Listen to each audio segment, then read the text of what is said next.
The high-speed pit lane of the Catalunya circuit fell completely silent as the heavy garage doors rolled open, revealing a machine that many within the paddock believed would never see the light of day.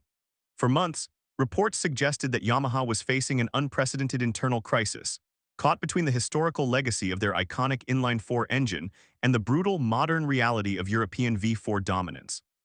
The decision to completely abandon their traditional architecture in the middle of a high-stakes development cycle was a staggering gamble that sent shockwaves through the entire motorcycle racing world. Entering this high-pressure environment was the Turkish star, Toprak Razgatlioglu, a rider carrying the immense weight of fan expectations and widespread paddock skepticism. Insiders openly doubted whether a production-based superbike champion could ever adapt his violent, rear-wheel-in-the-air braking style to the rigid carbon brakes and unforgiving chassis dynamics of a pure Grand Prix prototype. The first day of testing seemed to validate those fears, concluding in near disaster as telemetry data indicated massive rear-wheel instability and severe corner entry slides. Toprak looked uncharacteristically restrained, fighting the machine's invasive electronics and visibly struggling to find any degree of confidence in the front tire contact patch. The atmosphere inside the garage grew heavy with technical friction as mechanics and engineers scrambled to decode the conflicting feedback. But no one inside the paddock expected what would unfold on the morning of the second day, as a hidden development emerged from the engineering trucks that would completely change the trajectory of the test. Behind the calm expressions and professional handshakes displayed for the media cameras, intense pressure from engineering headquarters in Japan was building fast. For over 2 decades, the inline-four configuration had been the definitive backbone of Yamaha's racing identity, powering legends like Valentino Rossi and Fabio Quartararo to multiple world championships. Yet the rapid evolution of aerodynamics and ride height devices had rendered it obsolete. The transition to an entirely unproven V4 platform forced the factory into a staggering logistical nightmare, requiring them to simultaneously develop a current 1000cc engine while engineering an alternative variant for the looming regulatory changes. Paddock whispers suggested that the project was severely behind schedule, with early testing data revealing a volatile power delivery that threatened to overwhelm anyone who dared to open the throttle. Toprak's initial impressions of the prototype were reportedly brutal. He found the bike's character entirely foreign, noting a total disconnect between the rear tire and his physical inputs. The team was operating under immense strain, knowing that a failure to establish a baseline would result in an embarrassing public setback and a devastating blow to corporate morale.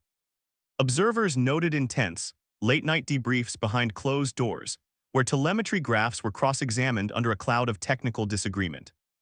Yet the real turning point happened away from the lenses of the media cameras, deep within the data logs where a radical chassis adjustment was quietly proposed.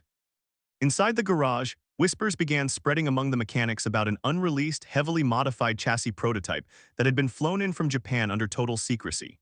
As the morning sun began to warm the asphalt of the Catalunya circuit, the technical crew worked frantically to alter the frame rigidity profile of Toprak's primary machine, aiming to restore the precise front-end response he had been desperately begging for. The underlying engineering issue was highly complex. The immense torque of the new V4 engine was flexing the chassis in areas that completely numbed the riders feeling through fast, sweeping corners.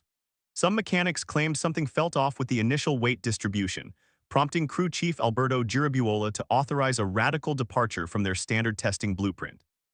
Rival factory spotters positioned themselves along the retaining walls of Sector 2, binoculars fixed on the front forks of the blue machine as it rolled down the pit exit. The entire project hung in a delicate balance, as another day of sluggish lap times would officially trigger panic buttons within corporate management. Toprak initiated his warm-up lap with extreme caution, weaving across the back straight to bring the specialized tire compounds up to their optimal operating temperature. What the telemetry monitors uncovered during that initial flying lap shocked everyone in the pit lane, signaling an immediate shift in the balance of power. And from that precise moment, nothing would ever be the same for the Turkish star as he approached the daunting high-speed entry of the circuit's second sector. The structural changes to the chassis frame immediately unlocked a level of front tire confidence that allowed Toprak to unleash his signature hyper-aggressive riding style. He began braking yards later than he had on the opening day, loading the front suspension with immense force while beautifully controlling the subsequent corner entry slide. Paddock observers watched in absolute awe as the machine remained perfectly poised, tracking through the apex with a level of precision that the previous inline-four had lacked entirely. The frantic body language that characterized his day one performance vanished completely, replaced by an elegant yet violent display of pure mechanical mastery. Lap times began to plummet at a staggering rate, systematically chipping away at the gap that separated the rookie prototype rider from the established Grand Prix grid. The tension that had suffocated the garage just hours prior began to evaporate, replaced by a surge of genuine optimism as the electronic data streams confirmed a massive breakthrough in sector performance. However, this newfound speed was about to push the unproven V4 prototype to its absolute mechanical limit on the long back straight. But behind the growing cheers from the grandstands, a new technical barrier was forming on corner exit as the massive horsepower of the V4 engine looked to tear the rear tire apart. The revised chassis profile had successfully stabilized the front end under heavy braking, but managing the explosive power delivery under hard acceleration required an entirely different level of fine-tuning. Toprak worked in perfect unison with his electronic engineers, analyzing telemetry data after every single run to map out a more progressive throttle delivery. The wild, erratic rear-wheel movements that had plagued the opening day began to diminish, allowing him to open the throttle significantly earlier without the fear of losing traction or triggering a high-speed high-side incident. Paddock insiders noted that the communication between the rider and his crew appeared incredibly solid, with Toprak providing meticulous, highly detailed descriptions of how the chassis reacted under extreme torque loads. The Turkish rider was slowly taming a machine that many believed was too wild for a production-based racer to handle. His consistency over short stints began turning heads across rival manufacturer garages, forcing team principals to realize that Yamaha's recovery program was moving at an accelerated pace.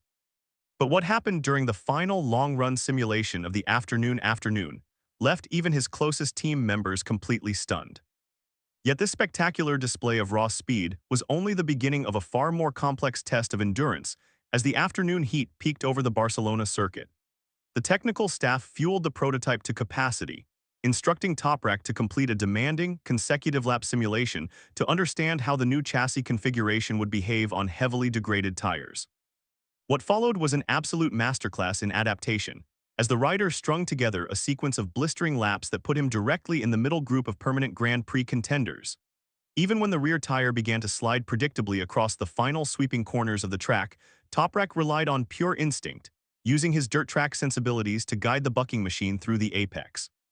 He survived several heart-stopping moments through the ultra-fast final turn, pushing the front tire contact patch to the absolute brink of a severe high-speed incident. The sheer physical stamina required to muscle the rigid prototype around the technical layout was immense, yet his lap times remained incredibly stable. The fans scattered along the grandstands applauded openly as the aggressive blue machine roared past the pit wall, its V4 exhaust note echoing with a fierce new tone. The checkered flag finally dropped to signal the conclusion of the session, but the twist that followed would change the championship narrative entirely. As the engines cooled and the telemetry screens were locked away, the realization of what had just occurred began to ripple through rival factory hospitality units. The second day of the Catalunya test was no longer just a routine exploration of data. It was a definitive declaration that Yamaha had found a viable development path forward. By tailoring the flex characteristics of the new chassis to accommodate Toprak's extreme late-braking inputs, the engineering team had inadvertently created a completely new design philosophy for the V4 era. The immense pressure that had weighed down the factory for months had suddenly transformed into an intense aura of anticipation and expectation. Paddock journalists scrambled to update their reports, noting that the combination of Razgatlioglu's unique talent and Yamaha's massive engineering resource could pose a severe threat to the established order next season. While nothing was officially confirmed regarding race-ready components, the psychological victory achieved in Spain was undeniable. The Turkish star was seen sharing a lighthearted moment with his mechanics in the pit box, a stark contrast to the grim expressions that dominated the garage just 24 hours earlier. Catalunya may have been a preliminary test, but a definitive warning shot had been fired directly across the bow of the MotoGP grid.